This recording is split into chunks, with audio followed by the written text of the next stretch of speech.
ଆମେ ସମସ୍ତେ ତ ଭୂତ ଗପ ଶୁଣିବାକୁ ଭଲ ପାଉ, କିନ୍ତୁ କେବେ ଭାବିଛ କି କିଛି ଗପ ଆମକୁ କାହିଁକି ଏତେ ଡରାଏ? ଆଜି ଆମେ ଗୋଟେ ଭୟଙ୍କର କାହାଣୀର ଆପଣ କହିପାରିବେ ପୋଷ୍ଟମର୍ଟେମ୍ କରିବା ଆଉ ଜାଣିବା ତା ଭିତରେ ଲୁଚିଥିବା ସିକ୍ରେଟ୍ ଫର୍ମୁଲା କ'ଣ। ତେବେ ପ୍ରକୃତ କଥାଟା କ'ଣ? କେଉଁ ଜିନିଷ ଗୋଟେ ସାଧାରଣ କାହାଣୀକୁ ଏତେ ଡରାମଣା କରିଦିଏ?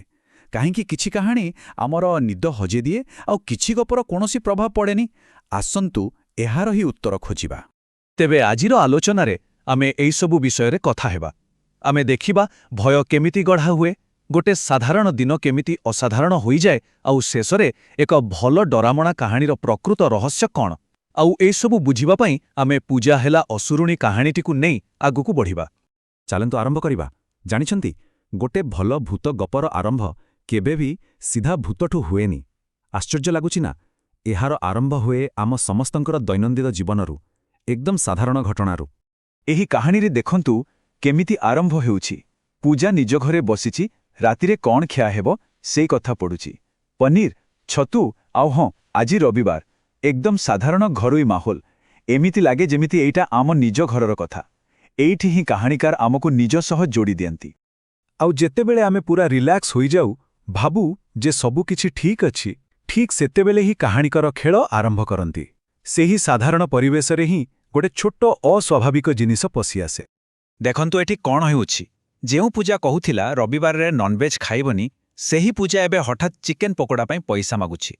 ଏଇ ଯେଉଁ ଛୋଟ ପରିବର୍ତ୍ତନ, ଏଟା ଖାଲି ଅଜବ ନୁହେଁ, ଏଟା ମନ ଭିତରେ ଗୋଟେ ଖଟକା ସୃଷ୍ଟି କରେ। କିଛି ଗୋଟେ ଠିକ୍ ନାହିଁ। ମନୋବିଜ୍ଞାନରେ ଏଥିପାଇଁ ଗୋଟେ ଶବ୍ଦ ଅଛି, ଦି ଅନକ୍ୟାନି। ଏହାର ମାନେ ହେଲା ଆମର ସବୁଠୁ ପରିଚିତ ଜିନିଷ ଯେତେବେଳେ ଟିକେ ଅଲଗା ବ୍ୟବହାର କରେ, ସେଇଟା ହିଁ ସବୁଠୁ ବେଶୀ ଡରାଏ। କାହିଁକି? କାରଣ ଗୋଟେ ଅଜଣା ରାକ୍ଷସଠୁ ଦୂରେ ରହିହୁଏ, କିନ୍ତୁ ଯେତେବେଳେ ନିଜ ଲୋକ ହିଁ ଅଜଣ ପରି ଲାଗେ, ସେତେବେଳେ ସୁରକ୍ଷା ବୋଲି ଆଉ କିଛି ରହେନି। ଆଉ ଠିକ୍ ଏଇଠି କାହାଣୀକାର ଆମକୁ ସିଧା ସେହି ଦୁଷ୍ଟ ଶକ୍ତିର ମନ ଭିତରକୁ ନେଇଯାଉଛନ୍ତି। ଆଉ ସେ କ'ଣ ଭାବୁଛି? ମୁଁ ଏହି ମଲା ଝିଅର ରୂପ ନେବି ଆଉ ନିଜ ଇଚ୍ଛାରେ ଶିକାର କରିବି। ବାସ୍ ଏତିକିରେ ଯାହା ବି ଟିକେ ସନ୍ଦେହ ଥିଲା, ସବୁକିଛି ପକ୍କା ହୋଇଗଲା। ଭୟ ଏବେ ପ୍ରକୃତ। ଏବେ ଯାଏଁ ଡରଟା ଘରର ଚାରିକାନ୍ଥ ଭିତରେ ଥିଲା। କେବଳ ପରିବାର ଲୋକ ହିଁ ଅନୁଭବ କରୁଥିଲେ। କିନ୍ତୁ ଏବେ ସମୟ ଆସିଛି ସେହି ଛପି ରହିଥିବା ଭୟର ପର୍ଦ୍ଦାଫାଶ ହେବାର। ଡାହାଣୀ, ବାସ୍ ଏହି ଗୋଟେ ଶବ୍ଦ, ଜଣେ ଗାଁ ଲୋକର ପାଟିରୁ ବାହାରିଥିବା ଏହି ଗୋଟିଏ ଶବ୍ଦ ପୁରା କାହାଣୀର ମୋଡ଼ ବଦଳେଇ ଦିଏ। ଏଇଠି ସେହି ଅଜଣା ଭୟକୁ ଗୋଟେ ନାଁ ମିଳିଯାଏ। ଆଉ ଯେମିତି ଏଇ ଶବ୍ଦଟି ଶୁଭେ, ଡର ଆଉ କାହା ଜଣକର ହୋଇ ରୁହେନା। ଏହା ନିଆଁ ଭଳି ପୁରା ଗାଁରେ ବ୍ୟାପିଯାଏ। ଏହାକୁ କୁହନ୍ତି ସାମୂହିକ ଆତଙ୍କ। ଆଉ ଏହା ଜଣେ ଲୋକର ଭୟଠୁ ହଜାରେ ଗୁଣା ବେଶୀ ଶକ୍ତିଶାଳୀ। ଭୟାନକ କାହାଣୀଗୁଡ଼ିକରେ ଏହି ମୁହୂର୍ତ୍ତକୁ କୁହାଯାଏ ଦ ରିଭିଲ୍ ବା ପର୍ଦ୍ଦାଫାଶ। ଏହାର ମତଲବ ଖାଲି ରାକ୍ଷସକୁ ଦେଖାଇବା ନୁହେଁ। ଏହାର ପ୍ରକୃତ କାମ ହେଉଛି ଆମ ମନ ଭିତରେ ଯେଉଁ ସବୁଠୁ ଖରାପ କଥାଟା ଆମେ ଭାବୁଥିଲେ, ତାକୁ ସତ ବୋଲି ସାବ୍ୟସ୍ତ କରିବା। ଏହାପରେ ଆଉ ସନ୍ଦେହ ପାଇଁ ଜାଗା ନଥାଏ। ଏବେ ଖେଳ ହେଉଛି କେବଳ ବଞ୍ଚିବାର। ତେବେ ଯେତେବେଳେ ସତଟା ସମସ୍ତଙ୍କ ସାମ୍ନାକୁ ଆସିଗଲା, ତାପରେ କ'ଣ? ଲୋକମାନେ କ'ଣ କଲେ? ଖାଲି ଡରିକି ବସିଗଲେ, ନା ତାର ମୁକାବିଲା ପାଇଁ ବାହାରିଲେ? ନା, ସେମାନେ ଡରିକି ବସିଲେନି, ବରଂ ସମସ୍ତେ ଏକାଠି ହେଲେ ଆଉ ଗୋଟେ ପ୍ଲାନ୍ ବନେଇଲେ।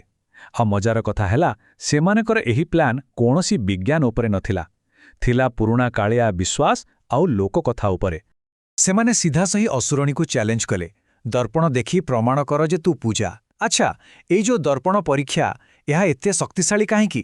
କାରଣ ଏହା ଆମ ସଂସ୍କୃତି ଭିତରେ, ଆମ ପୁରୁଣା ବିଶ୍ୱାସ ଭିତରେ ବହୁତ ଗଭୀରରେ ରହିଛି। ଏହା କେବଳ ଏକ ପରୀକ୍ଷା ନୁହେଁ, ଏହା ଆମର ସାମୂହିକ ବିଶ୍ୱାସର ପ୍ରତୀକ। ଆଉ ସେମାନଙ୍କ ପ୍ଲାନ୍ ଆଉ ଗୋଟେ ବଡ଼ କଥା କହେଁ, କୌଣସି ଅଲୌକିକ ଶକ୍ତି ସହ ଲଢ଼ିବାକୁ ହେଲେ ଖାଲି ପୁରୁଣା ଜ୍ଞାନ କାମ ଦେବନି, ତା ସହିତ ଶକ୍ତି ବି ଦରକାର। ଏଠି ଦେଖନ୍ତୁ, ଦର୍ପଣ ହେଉଛି ଜ୍ଞାନ ଆଉ କୁରାଡ଼ି ହେଉଛି ଶକ୍ତି। ତେବେ ଏହି ପୁରା କାହାଣୀକୁ ଚିରିକି ଦେଖିଲା ପରେ ଆମେ କ'ଣ ପାଇଲେ? ଗୋଟେ ଭଲ ଭୂତ ଗପର ସିକ୍ରେଟ୍ ଫର୍ମୁଲା କ'ଣ? ପ୍ରଥମେ ଏହା ସାଧାରଣ ଜୀବନକୁ ହିଁ ଆତଙ୍କର କାରଣ ବନେଇଦିଏ।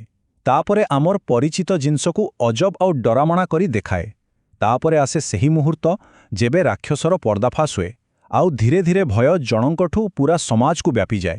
ଆଉ ଏସବୁର ମୂଳଦୁଆ ହେଉଛି ଆମର ଲୋକକଥା, ଆମର ବିଶ୍ୱାସ। ଏହିସବୁ ଜିନିଷ ମିଶି ହିଁ ଏକ ପ୍ରକୃତ ଭୟର ଅନୁଭୂତି ଦିଏ। ତେବେ ଶେଷରେ ଗୋଟେ ପ୍ରଶ୍ନ ଆସୁଛି, ଯଦି ଏହି ଗପଗୁଡ଼ାକ ଏତେ ଡରାବଣା, ତେବେ ଆମେ ପିଢ଼ି ପରେ ପିଢ଼ି ଏଗୁଡ଼ିକୁ କାହିଁକି କହୁଛେ, କାହିଁକି ଶୁଣୁଛେ? ହୁଏତ ଏହା ଭୟକୁ ନିରାପଦରେ ସାମ୍ନା କରିବାର ଗୋଟେ ଉପାୟ କିମ୍ବା ଏହା ଆମକୁ ମନେ ପକାଇ ଦିଏ ଯେ ଯେତେ ବଡ଼ ବିପଦ ଆସିଲେ ବି ଯଦି ସମାଜ ଏକାଠି ହୋଇଯିବ ତେବେ ତାର ମୁକାବିଲା କରିହେବ। ଏ ବିଷୟରେ ଭାବିବା କଥା, ନୁହେଁ କି?